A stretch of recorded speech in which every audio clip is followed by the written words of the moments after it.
Thank you. Tonight, we're going to talk about Measure Y, which is the renewal of the Petaluma urban growth boundary.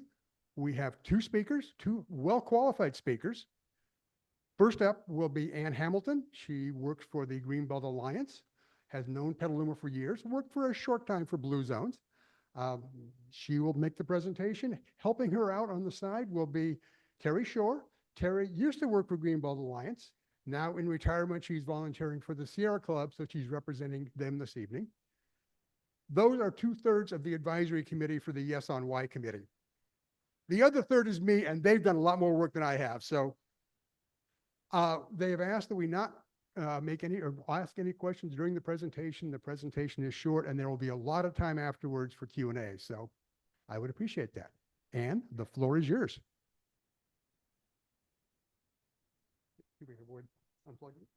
Yeah, great. Thank you, Dave. And thank you, Urban Chat, for giving us a venue to talk about Measure Y. Yes on Measure Y. Oh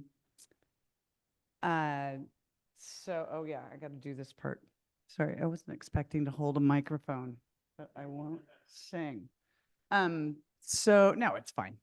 Our agenda tonight is we're going to talk about what is a UGB. There'll be a quiz afterwards. Why do we need them? We're going to talk about Sonoma County UGBs in the Bay Area, the history of Petaluma's UGB, and the key provisions in the general plan and the UGB. Urban growth boundary is a mouthful, but what it actually means is exactly what it says. It's just a boundary around the urban city space that separates it from ag land and farmland, an open space. It puts a limit on how far the city can expand.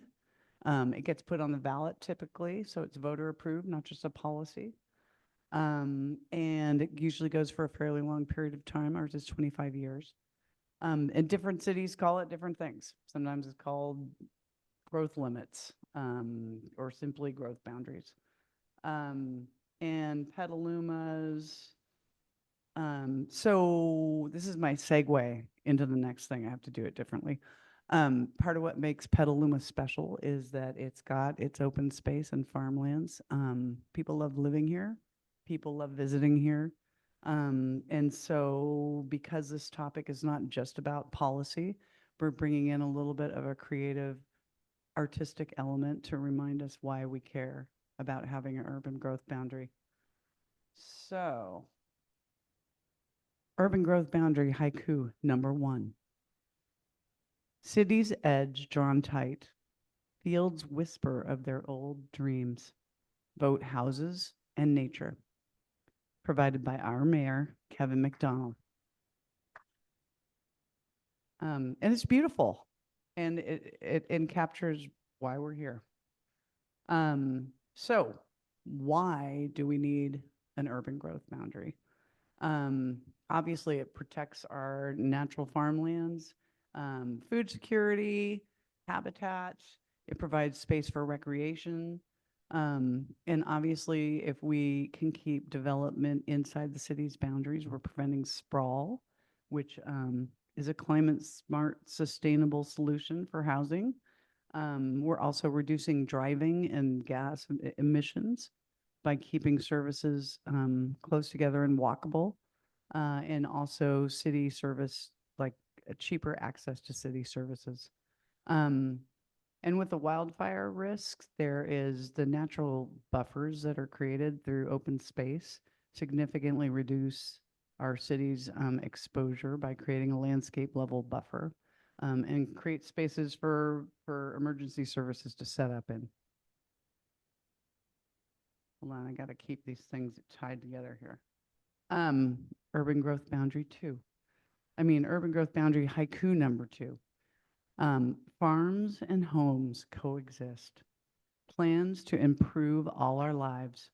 Walk, bike, shop, views, thrive.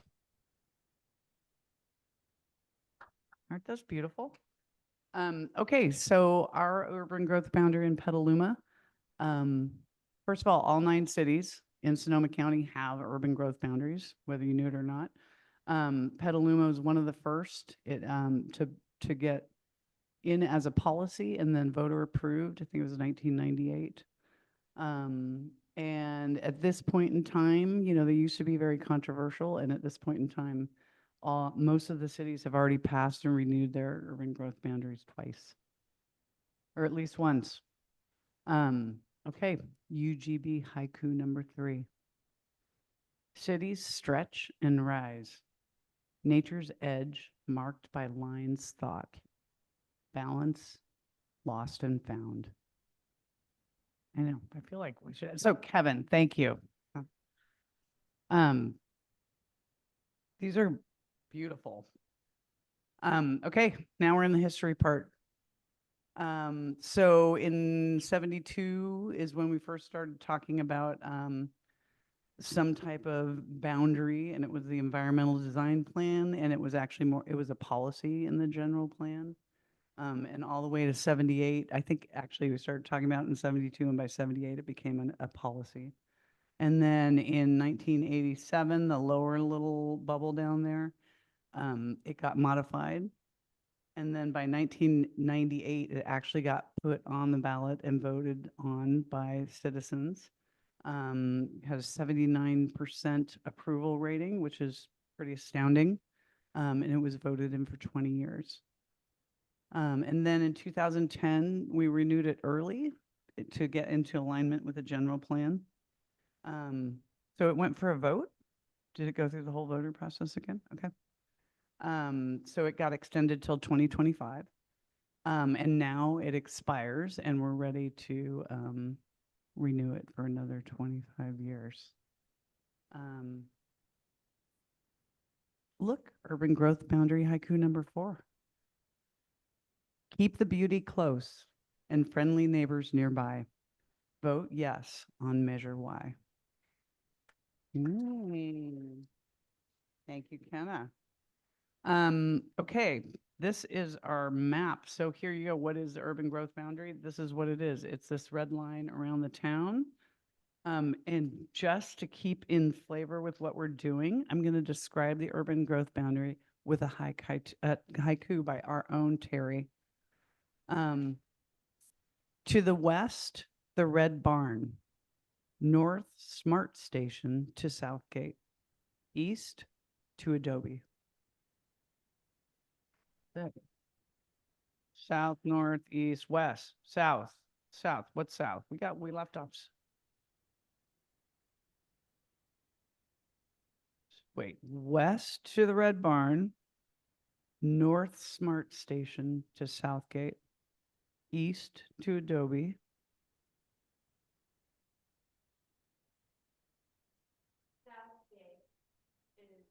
The south. Thank you very much. I didn't know that. So that is the map of the urban growth boundary. Oh, there's one more haiku that goes with that. We're going to go back just so you get the full flavor. No, I guess we're not going back.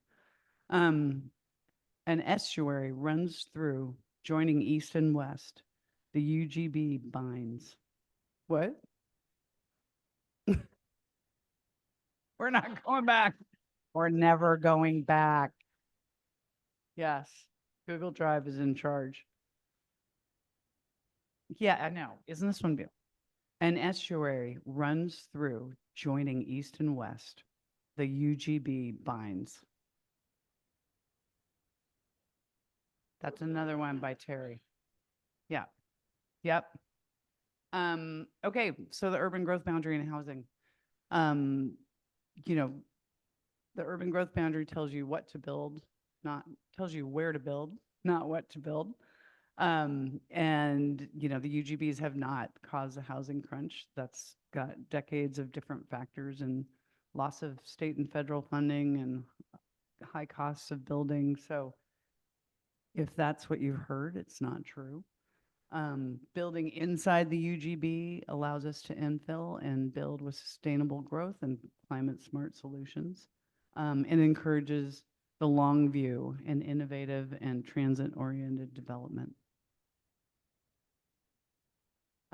Okay, so the provisions of the UGB.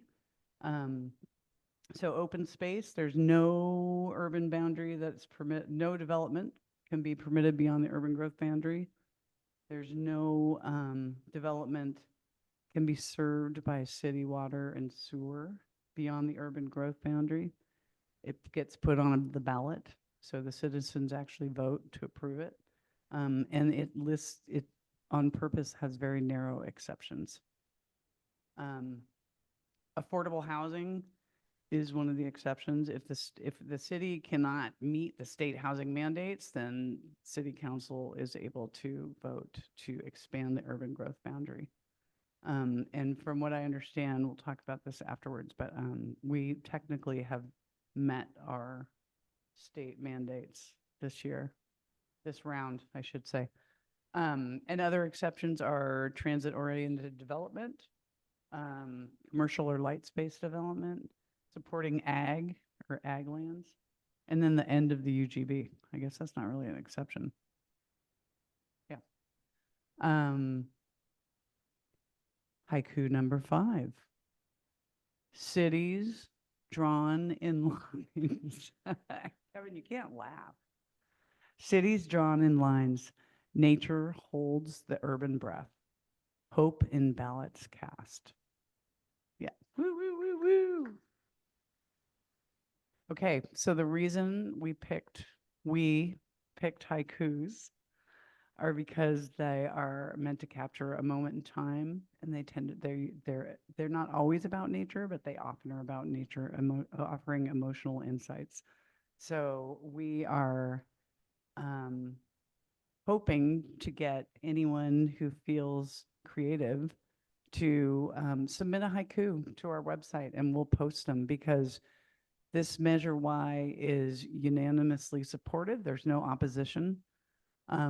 And our biggest hurdle is getting brain space in with voters. We've found even as we start to talk to people about Measure Y, they start jumping to Measure J. They're like, and we're like, this is different. So part of what we're hoping is that having something like the haikus gives us a little more space in people's minds and separates out Measure Y from the noise and reminds people that there is no opposition and this is supported by everybody, and that there are no changes to the physical boundary of the urban growth boundary.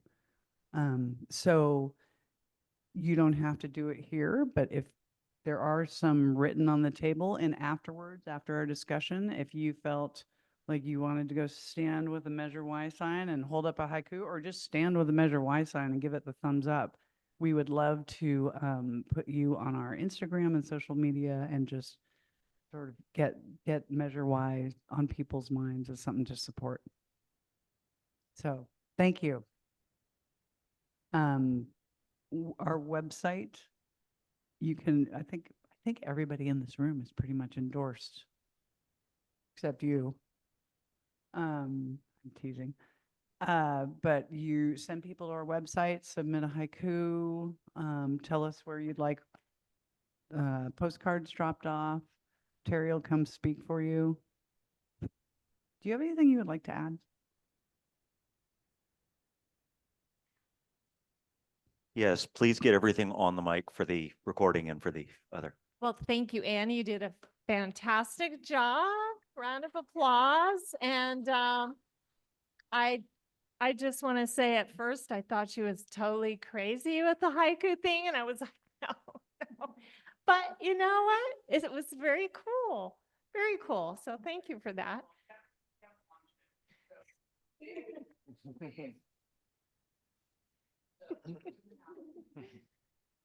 So the only thing I really want to add, and I do have the measure with me, and if anyone wants to get into the weeds, probably not necessary, but we do have these lovely signs, and we only have about 14 left.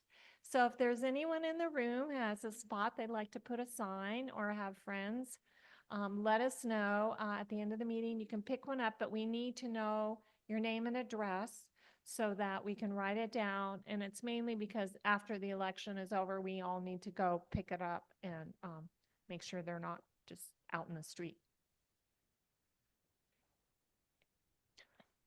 There, I can grab it, but if that doesn't get them the sign physically to them, so. Yeah, we Oh. just need to know if you're not in the room and people are not, yeah, send us your address. You can email me or Ann. It's on the website, how to get a hold of us, and we'll drop it off. So I will turn it over now for Q&A. I don't know if Dave wants to run the Q&A or you want to run the Q&A.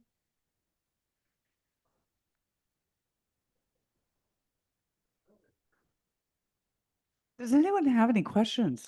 So we do have one question on, which I suspect is kind of a misinterpretation of one of the haikus, but just in case, we have one question on the, a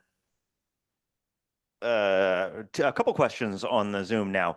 Only horizontal boundary, what about vertical? And I think there is vertical or, boundary on all of the sides of the map. They must be talking about something like an overlay. Do you think so? Height limit. We're done with the presentation. The postcards were mentioned. What's the story on that? I'm sorry? Postcards were mentioned. What's the story on that? We have informational postcards. We're happy to drop them off. A lot of the candidates are carrying them around canvassing. We're putting them in cafes. We would love to give some to you to distribute if you are so inclined. Do we have any questions in-house?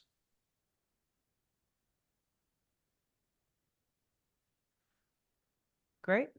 I have one, I think, and that is, what's the plan kind of notion around the Corona station? I believe that there's, does this keep that area? Yeah, what's the deal there? That's a great question. Terry or Dave, would you like to answer that question? That'd be great. Sorry.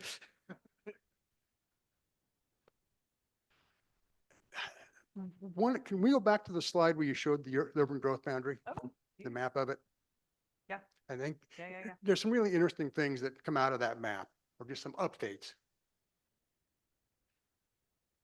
It shows, I'll wait till we get there. We can go back. We can go backwards. We can't go No, back. don't tell Brian. Yeah. If you'll notice, there are 4 areas around the perimeter shaded in gray, labeled 1 through 4. This is the current UGB, the one that will be replaced by the new one, hopefully. Areas 1, 3, and 4 have all been eliminated. They are no longer potential expansion areas. That was a decision by, well, initially the General Plan Advisory Committee, and went on up the chain, and the City Council eventually agreed. 2 remains, and in fact, 2 has grown. 2 is directly north of the, no, yeah, it really is true north of the second smart station, now under construction. The expectation is, in fact, it's almost a demand from the MTC, Metropolitan Transportation Commission, is that they don't put money into a smart station unless there's a certain number of homes realistically projected around the station. It just makes sense. So the city expanded the area sort of out toward where the 2 is. They secured a grant of $1 million from MTC to do a specific plan, which is it's like a general plan, but applied to a particular limited area, and it establishes very strong design standards for that area. All of downtown Petaluma is under the Central Petaluma specific plan, as one example. The city will issue an RFP late this year to do planning on that area. Once that happens, there are a number of other steps that happen. Terry and I had this conversation today. You have to go through LAFCO. The county may need to weigh in. Ultimately, the city council would have to approve the annexation. But basically, there is a long-term plan consistent with MTC's desires and our desires as citizens to have that be dense housing, people who can walk to the smart station and live car-free lives. So, that close enough? Go for it. Sit back down. One thing I just want to add to that is the existing urban growth boundary has a potential future exemption for that area already in place to go out to a 1/4 mile around the smart station once we go through all these steps. which would be the specific plan, environmental review, annexation, where the property owners would need to vote if they want to do it or not. And it's also, I believe, in a county community separator. So there are at least 4, public processes that would need to be gone through. But I just wanted to emphasize that what happened with this measure in the UGB is that the potential future expansion went from 1/4 mile to 1/2 mile. So it's not like a huge change. It's, well, depends who you talk to, but I mean, I just want people to know that it isn't anything new.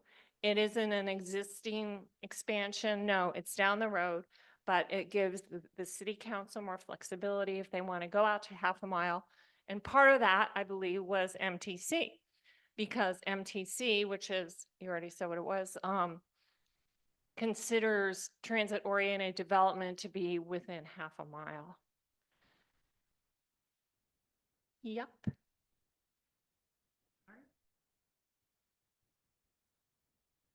Well, I think, thank you all for coming. And great, thanks.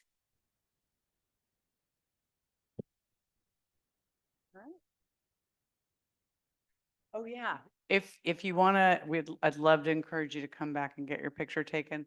If you feel like you're okay with it going out on Instagram. So if you don't, no pressure. Or on our website. So otherwise, have some cookies and some drinks. Thanks. Thank you.